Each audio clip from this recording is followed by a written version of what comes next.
Welcome to the party. Welcome to the show. Welcome to Adventures with the Trendsetter. Here is your master of ceremonies for the evening, Brian Berga. Ladies and gentlemen, I am the Trendsetter, Brian Berga, and you know what? I was never a believer in it, but I'm a believer in it now. Dreams really do come true. If you believe in them hard enough, and I'm not talking some Disney cliche of wish upon a star, but they actually do come true, because what I have here is a very special guest. And who I'm talking about is she is none other than good girl, bad girl, depending on her preference, ladies and gentlemen, Annabelle Peaks. You guys can follow her on Twitter at AnnabellePeaksXX. On Instagram, AnnabellePeaksXX. You can visit her website, AnnabellePeaks.xxx. She also cams on my free cams on Chatterbait. You can follow her on Dream Lover. She also has a YouTube channel out too. You are all over the internet, Annabelle Peaks. Thank you so much for coming on Adventures with the Trendsetter. I greatly appreciate your time and talking to you. How are you doing, first and foremost? I'm doing great tonight. So you let me know. I stepped outside because it's beautiful, or it was beautiful. So if it starts to get too windy or something and you can't hear me, please tell me and I'll walk inside. So No problem. What does it look like it's going to rain out there? It does. It does. It looks okay. So I am in Oklahoma because that's where I live. Okay. And it is like the winds change depending on the time of day. And right now it's getting kind of windy, so it looks like it might storm here. So. Ooh, well, hopefully nothing bad happens to you. Don't want you to get wet or struck by lightning. So yes, no problem. The wind is a secondary thing for me right now. I don't really care too much of the wind. I care about your safety. So hopefully you'll stay safe, stay out of the trees, and don't be near them. But Anna, thank you so much, obviously, for coming on. I really appreciate it. I had the pleasure of meeting you actually twice. I met you at Exotica in New Jersey back in 2017. I also met you at AVN. You're very gracious enough to do an interview with me, and I really appreciated it. I really enjoy, obviously there's so many interviews that you have that are on YouTube or they're out there that you can check on the internet.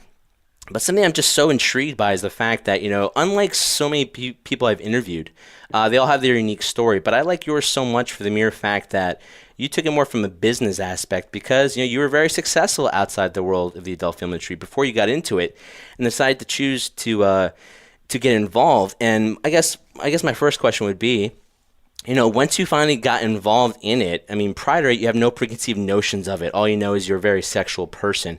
But was any preconceived notions you might have had before you dove into the adult film industry, were they true? Were some surprising? What was your ultimate experience like in terms of what you initially thought and what was ultimately the reality?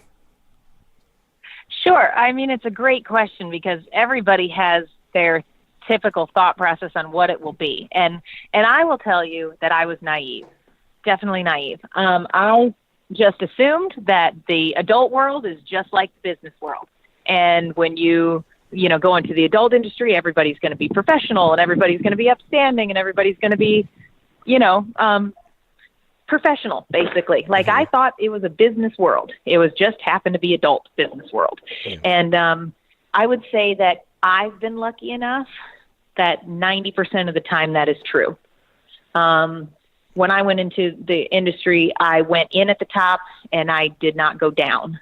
I guess what that means is I didn't start at the back page Craigslist ad, hey, come do a scene that's going to end up on Clips for Sale and I'm going to pay you $200. And, it's like that's the lowest end of the low end industry. You know what I mean? Oh, yeah. And then there's the high end part of the industry with the biggest name companies like Brazzers and Naughty American, all those things. Mm-hmm. I started at the top and I never went down. So I've been really fortunate that it was exactly as I expected. Everybody's professional. People are mostly on time.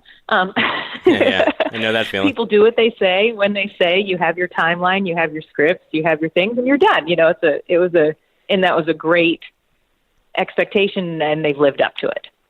Well, it's cool that you say that because from my experience, when I've had the honor of interviewing several talent, whether it be male or female, I get the same criteria too, where most people wouldn't think it is as professional as it might be. Granted, there are obviously bad moments at times because it's just part of the nature of any business. It's not going to be 100% great all the time, but for the most part, like you said, it is very professional in an industry where it's when I first dove into this, it was more of obviously a fan, of course, But as I started Right. diving more into the business aspect of it, it really intrigued me a lot in terms of the fact that this allure, this fantasy that supposedly a lot of people have, of course, well taken because it is sex that's being sold. And when they go to conventions, they're like, oh my God, I'm seeing my favorite porn star, which is great. But a lot of work goes into that. You know, when you're at your convention, when I saw you back in November in Edison, New Jersey, what a great display, a booth you had there. And a lot of that is obviously pre-planned. Thank you. No problem. A lot of it's pre-planned and very professional. You had all your merchandise out. You had like signs in terms of what it costs. You know, very approachable person. I mean, a lot of that's done by design, and I don't think a lot of people sometimes appreciate the work and the effort that goes into it. Can you just kind of elaborate a little more in terms of maybe there might be stresses that goes into setting something up like that when you're going on location, whether it be in New Jersey, Chicago, or at AVN in Las Vegas? What type of prep and planning and time goes into preparing for something like that? Oh my goodness, it's a lot. It's you think about all the finished product that you have. Well, that means I had to order the product. It means I had to design the product. It means I had to find all the pictures that went on the product. And then I had to figure out the price point. It cost me this much, which means I need to sell it for this much to make it worth my time. I have to be able to transport it all to this location.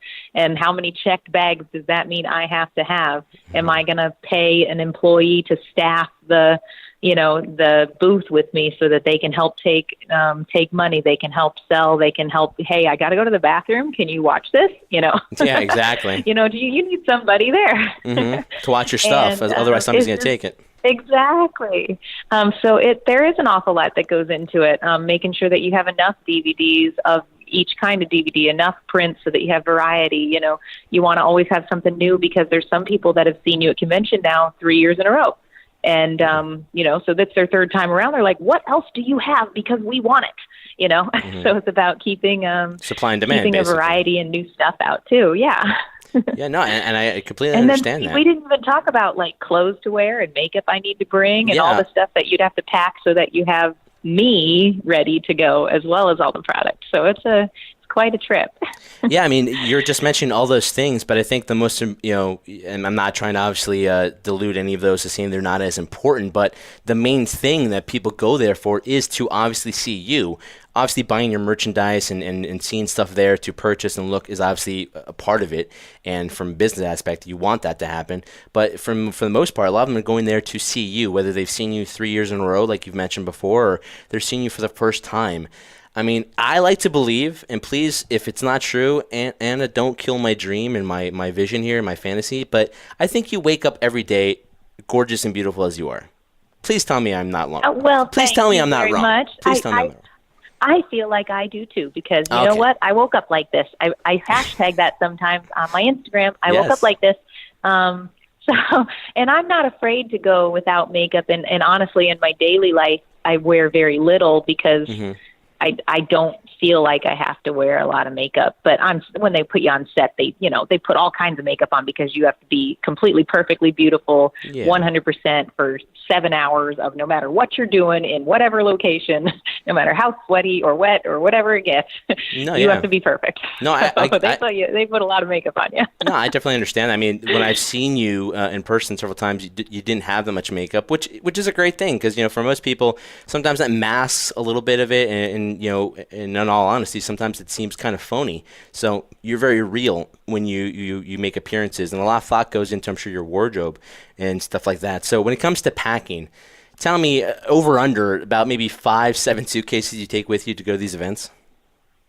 No. Well, I try to. It depends on whether I've got an assistant because usually I'll try to pack it in 3 suitcases. But sometimes, like you have, like the pop-up posters that you put up so that people can see your booth and everything. Those are all bags too. So yeah, you're probably talking 5 to 7 bags when you're done because I'll have 2 pop-up posters plus all of the gear plus the clothing that I'm going to wear, and depending on how many days I'm going to be there. And so it's a lot of work. I'm packing tonight for feature dancing. I'm going tomorrow to Raleigh, North Carolina. That's right. And so even on a monthly and weekly basis, I'm traveling so much that I have gotten packing down to a science. God bless Let me you. tell you. I wish you could write a manual for packing for dummies, because I'm sure that would sell a lot as well, because I know I need help in it. Because whenever I pack, and I always bring the bare essentials with me, because men pack differently than women, of course. Correct. Correct on that, right? How to Fit 5 Pairs of Heels into a Carry-On Bag by Annabelle Peaks. Yes. How about that? Exactly. For dummies, because that's always the popular terminology there. Yeah, exactly. But God bless you for that, too. And that's another thing I always find pretty interesting, too. It's like, well, when I've seen you, you're obviously dressed very nicely, very beautiful, of course. But at the same time, I always find it kind of funny. But again, laughing not at their pain, but, you see some of these girls down there, and they're in physical pain, where I've seen some of them with tears in their eyes because their feet are just killing them. And sometimes I scratch my head, and maybe you can help me figure this out to a degree, because I'm not a woman. But there's a certain point where you sacrifice comfort because of fashion. Because in my mind, I'd be like, why don't you just wear some comfortable shoes? I mean, somebody like you would look great in flip-flops. It's more realistic. Why go through the torture of something like that? Well, I don't wear uncomfortable shoes, but you also get to the point where you're comfortable in certain shoes and certain non-shoes. So, Okay. I mean, some girls, I guess, would maybe buy the latest, coolest shoe, the most expensive one, because then people are like, oh, my God, you're wearing those? And I'm like, those are cute shoes, but I don't know, I don't know brand names. I don't know costs of shoes, so I'm more of those look pretty and they're super tall, so they're going to make me look great. And, and are they comfortable? But by the end of the day, I choose to stand up pretty much the entire time I'm at a convention, because I think it's just business-wise, you stand up when you're meeting people. I learned that from the business world. It's common courtesy. It's the professional way to do things. So I never sit down. And so by the end of the day, yep, your feet hurt. Except during our interview at AVN. And the reason why is because I looked at you and was like, Anna, do you want to sit down? And you looked at me like, oh, yes, thank you so much. I was this past year at AVN, I had just had surgery, and I had surgery 15 days before. Yes. And so I was still recovering. And I remember I could only go 2 to 3 hours at convention, and I was like, I have to lay down. And so I sat pretty much the whole time at AVN this past year, but I had just had a surgery on my little bits, and I had a cervical cancer scare, and everything was fine. I didn't have cancer, but they had to remove some of that. And so that's a pretty good surgery to heal from. So oh, yeah, of course. And hey, I wasn't saying anything about it. Definitely not 100%. Yeah, no, of course you weren't 100%. And I kind of knew about it because, of course, I follow you on your YouTube at Annabelle Peaks, and see all the great footage you have of there. Yeah. And you talked about it too. And so to me, I did. That just made me appreciate you a lot more, and in terms of, wow, it's very easy to be like, I'm not feeling 100% for obvious reasons. Best not go, because your health comes first and your comfort comes first. I'm sure a lot of people would understand that. Of course, there'd be those that are upset, but at the end of the day, can't please everybody. So it'd be understandable, but that just shows the type of dedication you have to your business and to your work. Well, so when it came to something like that, and you were kind of sitting in bed and kind of forced to bed rest, how mentally frustrating is that for you? Because you seem to be somebody who's always on the go and always needs to be doing something. I really am. I've never been an idle person. And I don't like being lazy. And if I see myself sitting down, I'll be like, oh my God, lazy bum, get off your butt and go do something. So I love working out, and I love staying busy. And I love, when I'm not, doing scenes, I have everything else in my business that I'm doing. So for me to be forced to sit in bed was probably the hardest thing to do for a long time, because I just had to sit there and say, I feel better today. I should get up and move around. And then I'd get up for an hour, and then I'd be like, oh crap, I shouldn't have done that. No, yeah. So it took some discipline. Or your body is still not at that point where something as normal as probably going to the bathroom from your bed to your bathroom. You're like, you're winded. You're dead tired because your muscles and your legs and all stuff is not ready for it yet. I've had that where I've had surgeries on my knees, on my shoulders, or, whatever. And then I think I'm fine, and I do the basic thing, and I'm dead exhausted. So I can only imagine how frustrating it was for you. But, something for me that I find extremely frustrating, but it's part of the business, of course, not just of the adult film industry. It's term of branding yourself. And, in all honesty, I'm not kissing your butt because you're on here, Anna, but really, when I look at all the work that you do in terms of building your brand using the vital tool nowadays of social media. It's like, if you guys want a model of how to do it, follow Anna, because she does it, in my opinion, I'm sure you're your own worst critic, do it so well. So in terms of balancing between Twitter, Instagram, your website, what you're doing for Cami and Dream Lovers, your YouTube channel, and editing that and putting that out, how do you balance all those things out so you have enough time to do that? Because for me, sometimes I have days where I just want to rip my hair out, throw my phone away, like, you know what, I am done with the social media stuff. How do you do it so well, and how do you keep being as consistent as you are?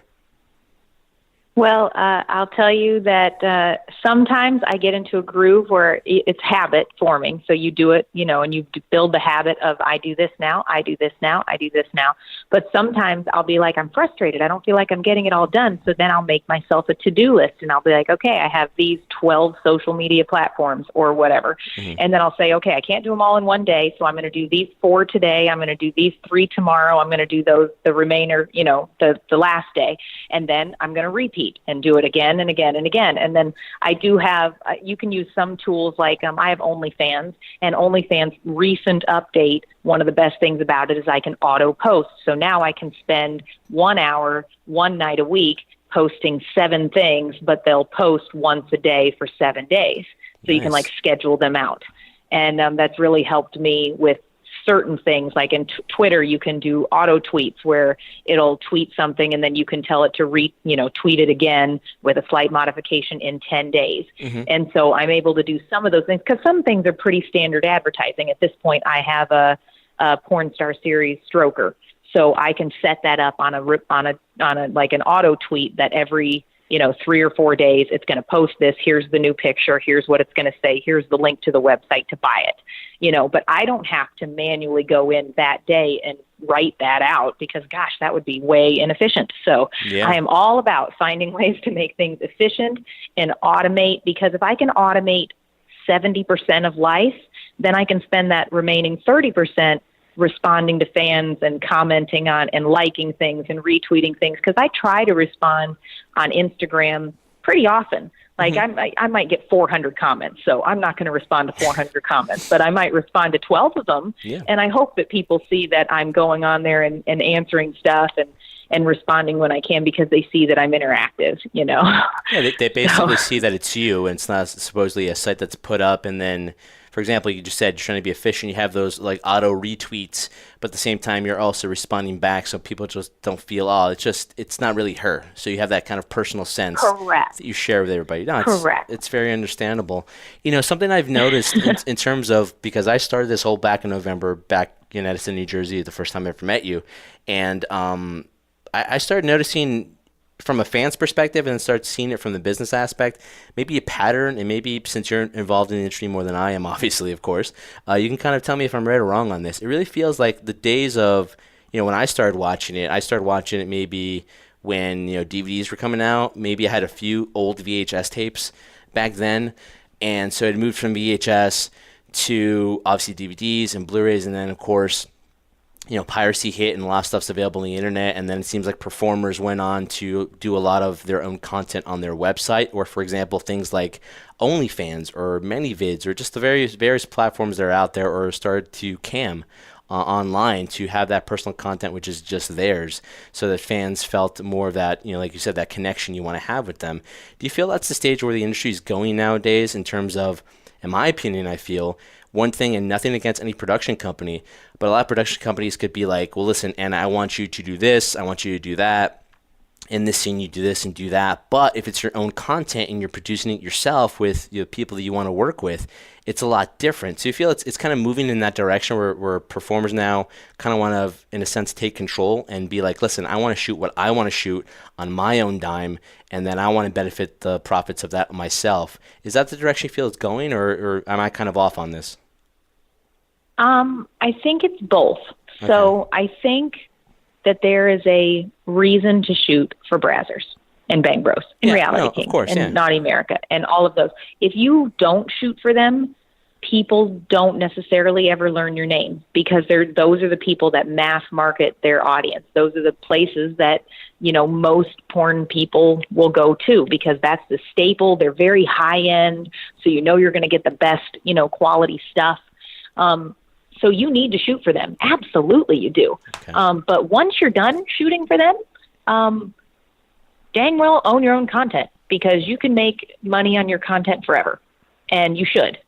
And usually the content that you produce is stuff you want to do. So it's stuff that your fans are going to like watching because you obviously enjoy doing it. It also gives you greater control so that you don't have issues on set where, I thought I was going to do this and then something happened and it was awful. Every once in a while you hear about stories like that. And I was like, if you produce it yourself, you control that. So I think there's just a swing back and forth from people want to be able to see the, oh my gosh, superstar part of porn star. That's the girl on Brazzers. That's the perfectly made up, perfect lighting, perfect everything, 4K quality filming. Mm-hmm. Then they want to see that same girl live on cam in an amateur setting where she's just her bubbly self, where she's just fun and teasy. Well, for me, that's what I do. Yeah. And they want to see both because you know what? It makes two different kinds of fans, and then those fans cross over to the other side, and they get to see, wow, she really is pretty fun in real life too. I think that's where it's going, or that's where it should be going. Girls that aren't doing it are missing out on a whole section of possibilities. No, I get that. I understand it. The only reason why I bring it up, though, is because obviously me being a novice about it, I look at it from the point that, not only do I do the show Adventures with the Trendsetter, but I also cover the world of professional wrestling. And what I've noticed in that sense, using tools like social media to build your brand and things like that, most stars, I don't know if you follow wrestling. Do you follow wrestling to any extent or know, for example, WWE? I don't follow WWE. I'm more of a UFC kind of girl. Okay, so you're a UFC kind of girl, right? So the UFC is the big monster in terms of so popular and so demanding. I just saw them promoting Conor McGregor and Khabib for UFC 229. So excited about that fight. But then you have other promotions like Bellator and Elite XC, which I don't think exists anymore, or Extreme Cage Fighting. These are smaller promotions. So if you're a fighter, the only way you're going to make any money is obviously going to the UFC, to building your name. But nowadays, it seems like in the UFC, it used to go by ranking systems. For example, you're ranked number 5, you have to work your way up to number 1, and the number 1 contender faces the champion. Now you look at people, for example, like Conor McGregor, who's the biggest star in the UFC right now, or Ronda Rousey, who's the biggest female star in the UFC. A lot of their success depended more on what they said and what they did on social media. So they kind of superseded and overstepped the fact that in reality, they didn't need the UFC as much as the UFC needed them. Do you know what I mean? Correct. Yep, I agree. So I just feel with social media, and that's the reason why I brought up the thing, is like now it seems like anybody can be an internet sensation. And with social media being so powerful, sometimes those tools are enough. Granted, you're always going to need those production companies, but I just feel like it's turning in that direction where these production companies might be kind of like, wow, this is getting kind of itchy here, because although, like you said before, you want to shoot with those companies to get your name out there, nowadays it seems like it'd be a lot easier. We don't need like a machine to do it for you. So that was just my point when I was making there. But well, I'll say that it's also the companies need you, because you're selling. I'm selling subscriptions to Brazzers, mm-hmm. because people want to see my work and they know where to find it because the new scene comes out. So a lot of it is the girl too. If the girl doesn't know better and doesn't advertise her scene, like on Brazzers, like she doesn't retweet it. She doesn't say, hey, I just did this. Hey, this just came out. Hey, don't you remember 2 months ago when I did this one? It was so hot. Click here. If that girl's not doing that, then that producer or that company might see, hey, her video's not that popular. I guess we don't need to shoot her again. Yes. And her career might end because she failed to do simple things like remember to tweet and social media about the things that she's done. And I've been very consistent on doing that time and time again, because I know how important my relationship with those production companies is, and vice versa. So social media is an incredible tool. And if you're not utilizing it to the best you can, you're really missing out. Yeah, you're basically hurting yourself because you're not going to get anywhere right now Correct. unless you utilize those tools properly. Speaking here to Annabelle Peaks, guys, I am on cloud nine speaking to her because I feel she's just a wealth of knowledge. It's true. I'm not doing kissing your butt because you're talking to me. I really feel that way. And you know that I mean it because I don't know how you know what I know, but I come off as authentic, I feel. But it's true. You're a wealth of knowledge because you come from the business world in terms of really attacking this, I feel, which few might have that mentality of attacking it from a business standpoint. Some people sometimes, I think, dive into anything, not just this industry, and are kind of have the mentality of, oh, I'll figure it out as I go along. And that's not the most efficient way of doing something. You really kind of want to try to plan things out. Of course, you can't prepare for everything, but you want to be as prepared as you possibly can, which you clearly are. That being said, there's nothing that's, to me, undeniable in terms of how somebody becomes successful, as much as like yourself. Now, I'm sure you won't call yourself successful because you probably think there's so much more for you to do, which I agree in terms of you always want to do more stuff. But where do you think you get your work ethic from? Was it more from upbringing, or was it just something kind of naturally instilled in you, ever since you could remember? No, it was definitely my upbringing. I'm a good Midwest girl, and I definitely learned that you work for what you get or you don't get it. And don't be lazy, and just don't be idle. Find something and make the most of your skills. So you may not, be great at one thing, but you're great at something else, and just that ingenuity to find what you're great at and do it to the very best of your ability and work your damn butt off, and you'll make it. Kind of like the American dream, and my parents were both self-employed. So I think that had a lot to do with it because they made or break their own business. If you don't work hard and you're self-employed, your business doesn't succeed. And so you really see that work ethic in your parents, and it helps you create one of your own, basically. Question in terms of when you decided to get involved in the adult film industry, you obviously had a plan. Like you mentioned, there were some preconceived notions, but luckily they were met correctly in terms of the professionalism that you've dealt with throughout your career, for the most part, at least, like you told me. When it comes to longevity, I hear this a lot. I ask the question just because I'm always curious, but I'm sure this is a question similar to, for example, where they ask you what's your favorite position or what turns you on. But I think it's also very valid because everybody has different opinions on it. Granted, I'm only assuming you would never do something on camera that you weren't comfortable with doing in your personal life. But secondly, too, when it comes to, I see most people sometimes they hold out, and meaning that, for example, they'll start on a certain pattern or path, like girl, girl, boy, girl. Then they'll do anal. Then they'll do other scenes as they progress, and they hold out to build that anticipation so the career in their mind grows longer. I get that plan, but for some people, they don't do that. They don't follow it, and they're just fine. Do you follow a certain plan in terms of how you choose what content you want to do, or is it more of just a feeling of this is right for me at this moment? For me, it was, this is what I'm okay at this moment. So for me, it was, I totally get that there is a plan, and I think it's not very wise for a girl in the industry to start and do everything all at once, because there is truth to, you can shoot yourself out. Like, that girl might be super, super popular and shot, 20 days a month for 3 months, but then she's done everything. So where does her career still have to go? So there is an absolute truth to that. Okay. But for me, it was more of, I know what I'm going to do and what I'm never going to do, and so this is my path. And I just knew how to differentiate my career by having lots of different things to do. So that's how I had to do it. Like, some girls just shoot. Well, they don't dance. They don't do live cam. They don't do conventions. They don't do any of these other things. So if they only do one platform, then you're going to have to do all of it and all the time as much as you can, which means you're going to get shot out a little faster. You're going to have to do more. But if you have lots of options, like you do some shooting, you do some featuring, you do some conventions, you do some live cam, well, then your ability to make income, which helps you support your life, is more spread out, which means that you can do it for longer, because now you're not shooting 20 scenes a month and then all of a sudden nobody wants to shoot you anymore because you've already shot everything you could.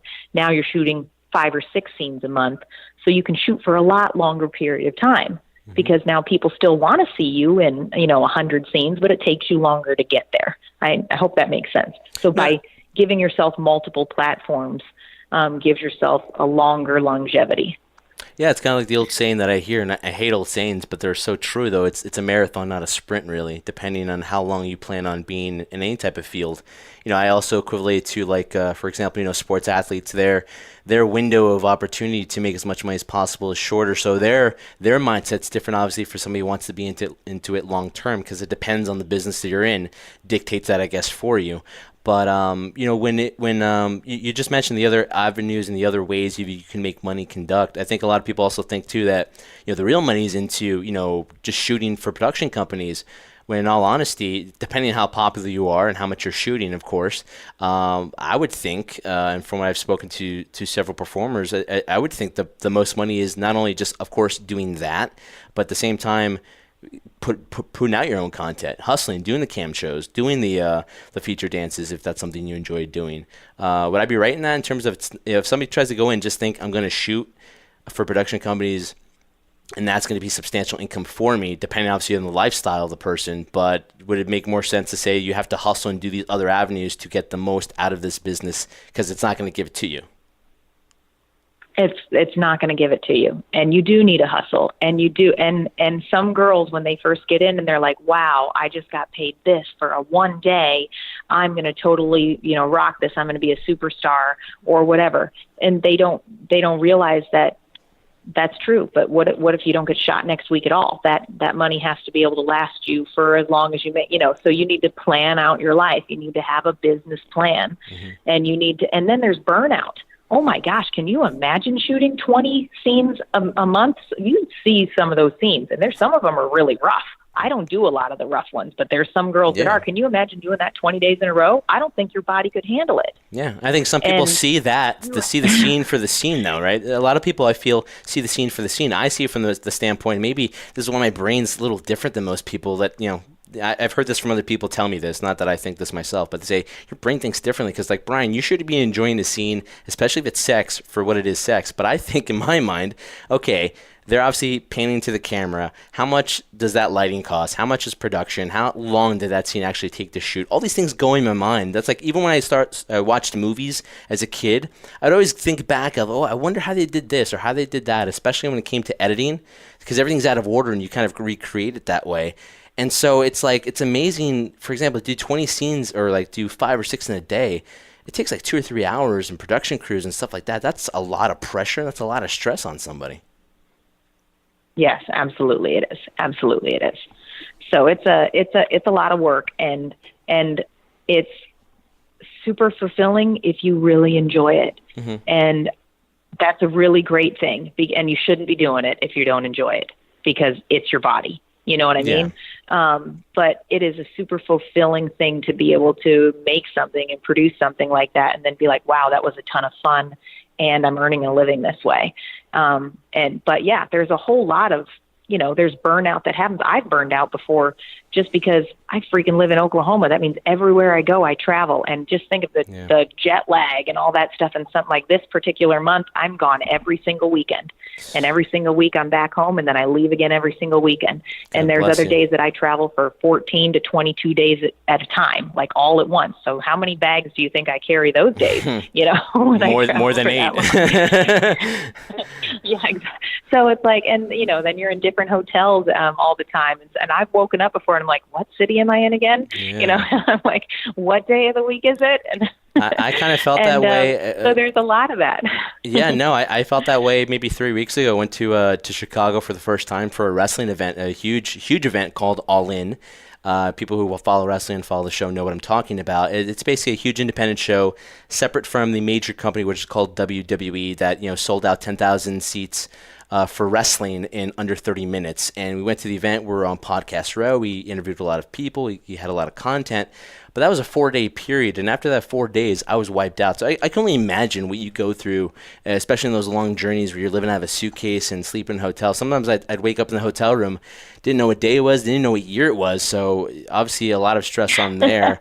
When it comes to feature dancing, do you really enjoy the feature dancing, or sometimes does it become just a pattern? Not to say you don't enjoy interacting with your fans. But is it just something that's kind of like the part of the necessity of what you're trying to do in terms of absorbing income, or do you really enjoy traveling to these areas and visiting these clubs? I honestly really do enjoy it, but I have a lot of fun as a patron at a club. Like if I'm at a club, I don't want to sit in the background and just watch girls. I want to be right up at the stage. I want boobs in my face. I want to have a great time. You and me both. So when I'm there, I literally sit there and I think, what do they want? Well, what do I want when I go to a club? This is what I want. Okay, that's what I'm going to do. And because that's what I would want. Yeah. And it just is, I have a really upbeat feature. I bounce around all over the place. I climb all over, people. I just have a lot of fun because I want to energize the group. Because there's been times when I look at the crowd and I'm like, man, everybody looks like they're about to go to sleep. Don't worry, I'll fix that. And I go up on stage in my bubbly self, and I got a smile on my face the whole time, and I'm just excited to be there.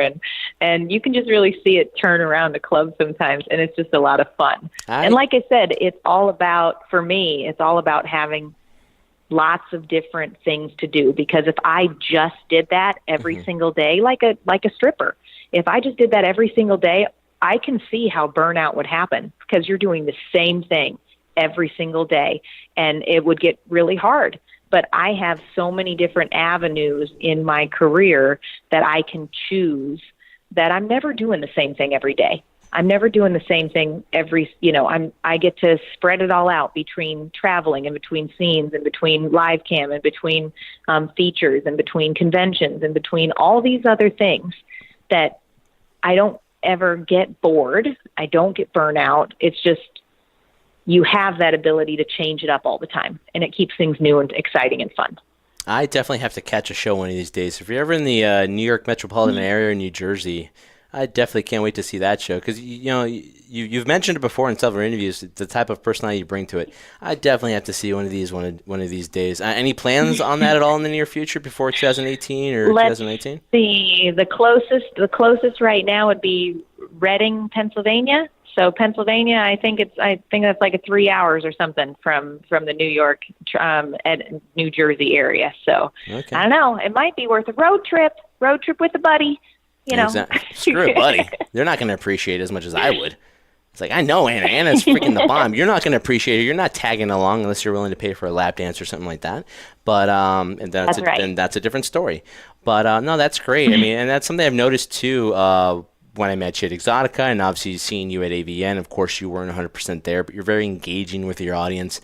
You really have that personable one-on-one feeling. And, I'm not trying to badmouth anybody, because that's not my intention, but whether it be, going to these conventions myself and with my buddy who's filming, or, for example, going to a wrestling convention, which I do on not a daily basis, but when it happens, you see those events where certain talent, which are well known, they kind of rush people in because either, they're tired or exhausted, which is understandable, or they're not. And then you see those individuals that take the time out of their day, as exhausted as they are, to kind of give you that moment, to give you that experience that they hope you have.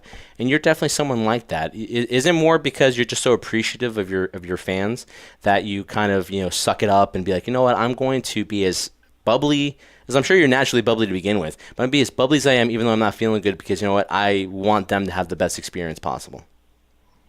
Well, yeah. I mean, I always did grow up with do unto others what you would want them to do to you. And there's a whole lot of, hey, if I came to see somebody, I would want them to give me the time of day, to take a moment and say thank you, and to appreciate me because I took the time to come see you. So I want to make sure people feel that when they come to me. Mm-hmm. I don't want them to feel rushed through. I don't want to give them no eye contact because I'm busy thinking about something else. Yeah. I keep my phone down so that I'm not checking my phone and my text, every time somebody's coming up. There's just common courtesy and professionalism. When you're meeting somebody, you make sure that they know that you wanted to meet them, and I don't know, a lot of that's just professionalism. You wouldn't go to a business meeting in the corporate world and be like, I'm going to be on my phone for the next half hour. And you know what I mean? Yeah, that'd be a pretty short meeting right there.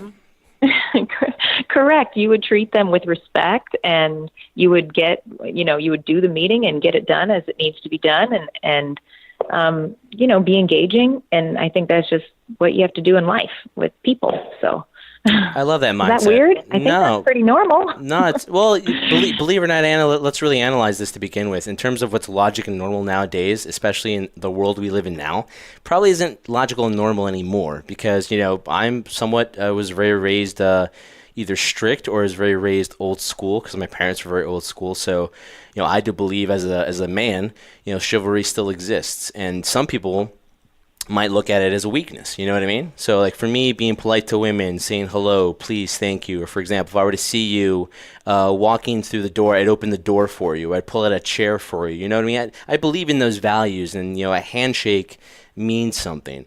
But nowadays, not so much. Wouldn't you agree? I think it still matters to people. I think it's growing more rare. But I think people that receive it or give it are appreciated for what it is. But I think you're right. I think it's a different world where maybe those things are taught less and less. They maybe used to be something that dads told their sons, or parents told their kids, or maybe it was even in school and stuff. And now it's just not. But it's definitely how I will treat people till the day I die. So. And I'm sure they love you for that. I know I greatly appreciate you in terms of your personality and your upbringing and the values that you hold dear to you. Speaking of things like that, where we're talking about how the world and society has changed, I mean, we spoke about social media in terms of how it is to build your brand, how vital it is. But sometimes I feel, as much as I'm trying to do everything similar to you and trying to be as efficient as possible, it can be very overwhelming. Like I said, sometimes I want to rip my hair out and just throw my phone away and like, I'm done with this. But I still keep doing it. But nowadays, I've noticed a lot of people are just so dependent on social media or dependent on technology, and not just technology with your cell phone or latest like new phone or the iPhone or Android, whatever. But when I've spoken to certain individuals about adult toys, I feel that's always a great thing to experiment with. But I feel like more people are more dependent on it because, for example, I'm someone who grew up not very confident in myself, and it took me a while to feel confident within myself. So I would have relationship people on my show or talk to them, and we talk about how one develops confidence within themselves. But nowadays, I see a lot of people that just don't do that, and they're just so consumed into their own mini world that they don't really pay attention to reality. Talking about adult toys, for example, I saw a certain article out there where they're actually developing. They have the realistic life doll that you can have sex with, basically, or obviously a stroker or a dildo or whatever your preference is. But now they have these robots built, and I just kind of chuckled a little bit thinking, are we that lazy to the point where, for example, Anna, say I know you are happily with someone, but say, for example, I wanted to approach you. I'm not willing to put the work in to approach you, so I'd rather just have sex with a robot than put that effort in and have that fear of rejection. Do you notice that that's kind of funny nowadays, where people are willing to pay top dollar for sex robots because they don't want to have the whole human interaction experience? I mean, if I see you in a robot, no offense to the robot, but you're more appealing to me than something that's not going to respond or talk to me or anything like that. Well, I didn't know why people purchase them because, I have all kinds of toys, for lots of different reasons, just because I like to try new things, Yeah. But I can see the fear of rejection being something that's not an uncommon thing. I have fear of rejection. Is that totally weird? I'm not perfect. Yes, and I have it is fears weird that somebody's not going to like me. So this is, I can't believe you're saying this. This is completely weird. How could you dare say that? You're Annabelle fucking Peaks. I'm just kidding. No, it's understandable too. But it depends on the perspective of the individual, I guess. That's right. But no, I just see it sometimes, and I just kind of like, don't want to be one of those people. But like back in my day, I'd go to the TV and change the channel. And if I didn't like it, I would sit back down and go back up and change it again. Now you have remote controls, you have voice activated stuff. I just feel nowadays we're getting a little bit lazier. Not you and me personally, and I'm not trying to bash people. I just feel like society's getting lazier nowadays. When you have things like that, which are great, they're supposed to be add-ons to your sexual experience. I feel a lot of people sometimes might be using it to replace the actual human intimacy that goes into it, the actual effort and work that goes into meeting a woman or meeting a man or whatever your preference is, and let's see what happens type of scenario. Now it's like, I'll just go to the store, I'll buy a vagina, I'll buy a penis, and I'll have fun. So that's... Well, those are supposed to enhance your life, not replace your life. But I've heard so some female hopefully it's something that you're Yeah, no, but I've heard some female performers say they use Hitachis. Now, I don't know what Hitachi is. I've never seen it, but they've used it and they're like, I'm addicted to it. Like, some have told me that I'm so addicted to it sometimes, like, I need to do it even after sex or even before sex, so it kind of consumes you in a way. So I was like, see, it's a perfect example. You get too used to a certain thing. Like, especially if a guy masturbates a lot, Oh my gosh. he's used to masturbating all the time, yeah, so there's he's not going to be me. Totally me. Totally you, right? Have to have the dick. So, the real thing. I need the real thing. Can I be totally consumed with that, please? And then, the other stuff is just the add-on. Well, let me ask you a question. You want the real thing, right? When's enough for you? Or you've not reached that point yet or figured it out? No. Well, like sometimes if you do it for days and days and days straight, you'll have a day where you're like, you know what? I just want to cuddle today. Aw, you're a cuddler? So, yeah, I would have never known. those moments. Annabelle Peaks is a cuddler? Wow. Yes. Spoon position or more like you're facing my chest and your head's on my chest or something like that? Oh, yes. Facing in. I prefer to face in, actually. Oh, nice. I got to tell you, Anna, I don't like to brag or anything like that, but I've been told I am quite comfortable. I've had certain girlfriends or certain just people that have laid on my chest. Don't tell me how they've done that, and they've fallen asleep. So are you somebody that when you cuddle, you fall asleep very quickly? No, I don't. I actually like to give some rubbing. I like to rub my man, and he'll usually fall asleep first. So can you believe they're actually? I like to rub. You like to rub? Okay, well that's great. It's good to know nowadays. But at least for my own mindset, I'll remember that Annabelle Peaks likes to rub as she cuddles. Cool, awesome. It's in the memory bank now. But can you believe there are actually jobs out there for cuddlers? I'm sure there are. Because there's people that want that feeling of intimacy, but maybe don't have that actual person out there. Mm-hmm. So if they can find somebody that's willing to do it for a price, it's absolutely, totally get it. That's amazing. Speaking of Annabelle Peaks here, graciously giving us her time here, which I could not be more than thankful for. Just a few more, Anna, I'll let you go because now you're busy and you've got things to do. Time is money.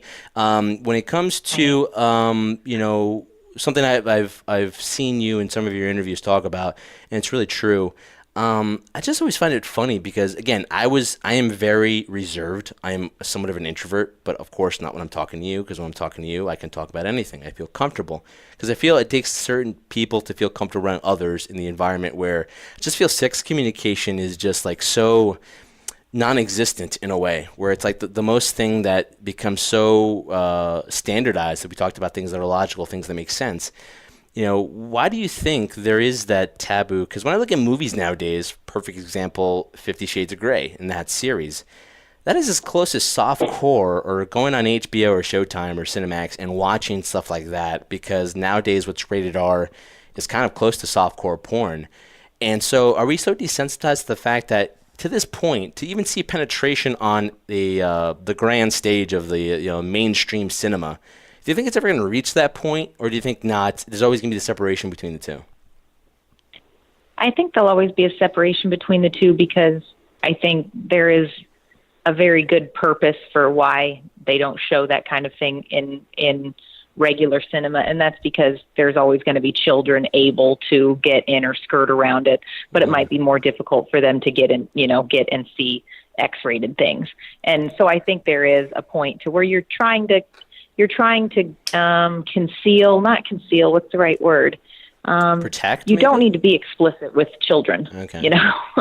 And teenagers. And then there's a point when you're an adult now, and now you should learn all of what you want and as much as you want and have at it. But there is a part of, growing up where you don't need to know the itty gritty about it. That's why, the moms and dads have the birds and the bees talk, Yeah.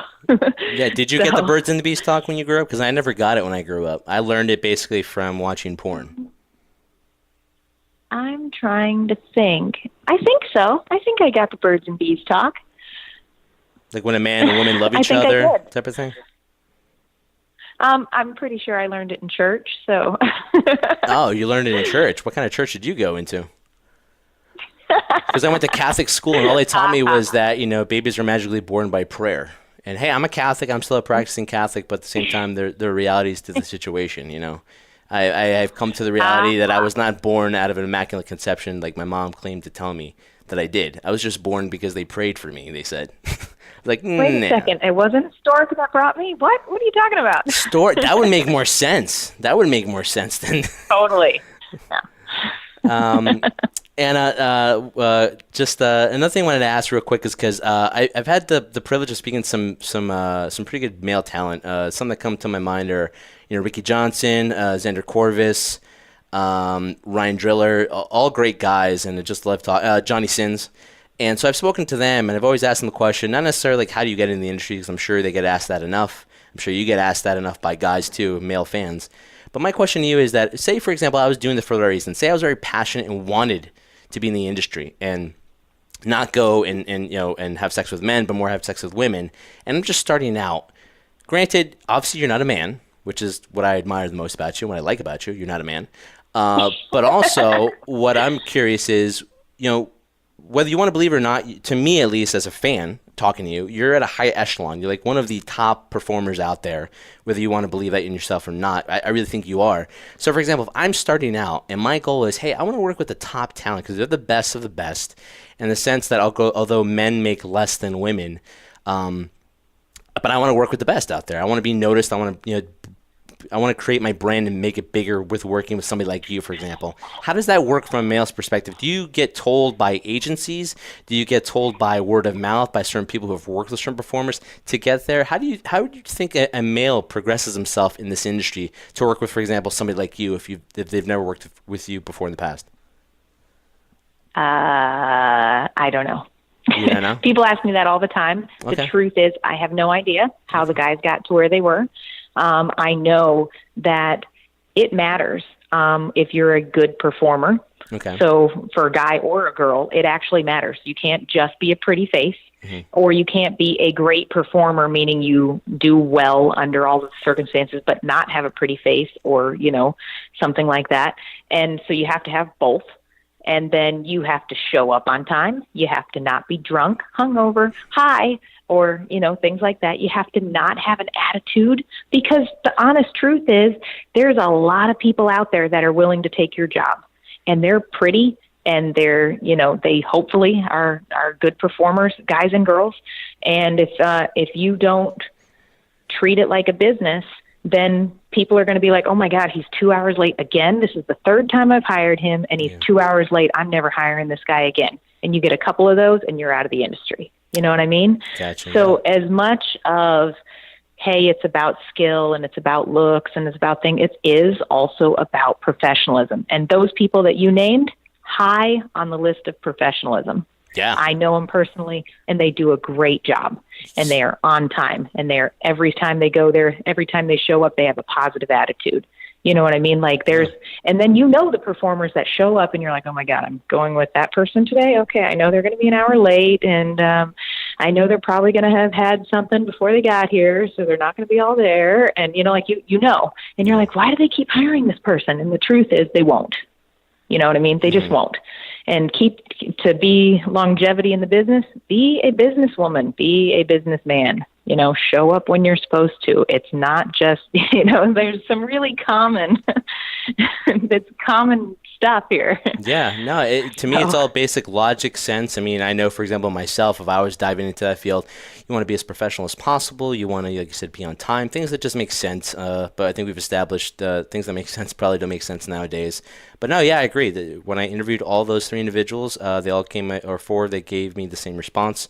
And so I just see it there, but I was just always curious from their perspective, or maybe the female perspective, how they work their way up towards getting to a certain level. I'm sorry, I don't know. No, I just don't know. Perfectly fine. No, it's perfectly fine. Like I said, took a shot at it and wanted to see somebody's perspective on it.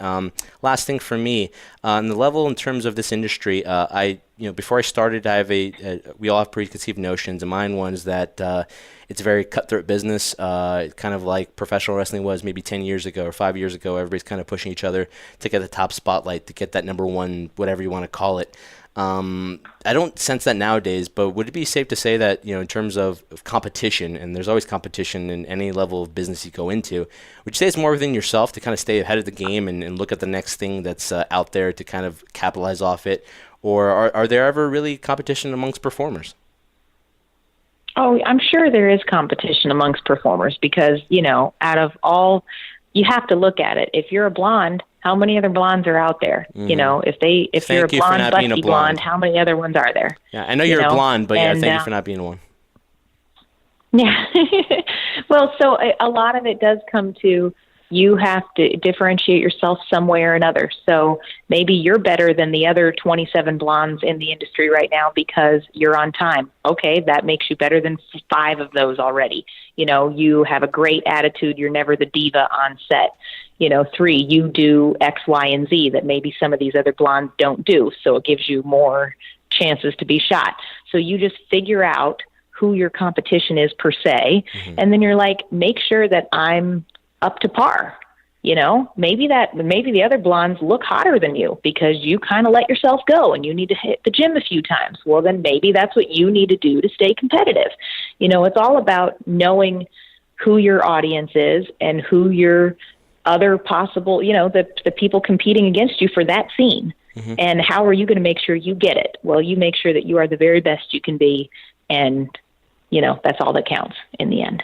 So. And you are the very best you can be. You prove that every single day. If you guys follow her on your YouTube, just type in Annabelle Peaks, follow her on YouTube, give her a subscription, give her a thumbs up. It's great content out there. You guys can also follow Annabelle Peaks on Twitter at Annabelle Peaks XX, Instagram, same thing. You can catch her website, AnnabellePeaks.xxx as well. She's on my OnlyFans. You guys can see her on MyFreeCams, Chatterbait, Dream Lovers, a whole bunch of content, and it's pretty easy to say, hey, just Google Annabelle Peaks, and you'll find out information about her, you lazy bastards. Exactly. Find Annabelle Peaks. You will be very pleasantly surprised when you do get a chance to see her.